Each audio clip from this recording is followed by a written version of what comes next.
má đập mũi pi đau mày mày là nhá ngọt bút xin các bạn ngon này chú má ini tức lại nhá slow bắn mẹ lắm mày xin lại nhá chú má trên nó chụp xin nè mày trên má lại nhá má lại nhá lại nhá à đây mẹ này một tiên này lại nhắc lại kia nè tức lại bút khó phải mới tiên cái này slow cái này đó thì thinh đâu nhẹ sẽ là như chuột khó tao nè thầy slow anh sẽ lấy thinh nè là nhắc này mới lại họ mà là nhá khó phải mới lại nè lấy lại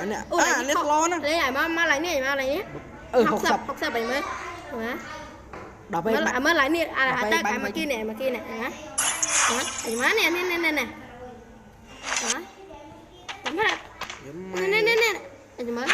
cái thấu hoa tại nó là trăm tinh mà chặt nhiệt đa lấy nè đây nhá tại có khó nè đến bút và lối xa khỏi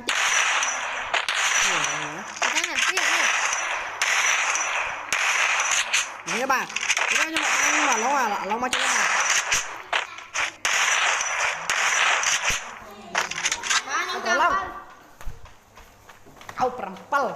kal perempal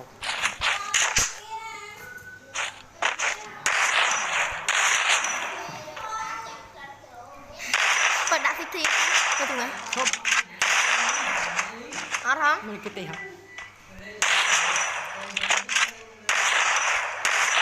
tak dong đấy không rồi rồi mà thì thanh tích mau chưa này cô con ra nhẹ rồi ấy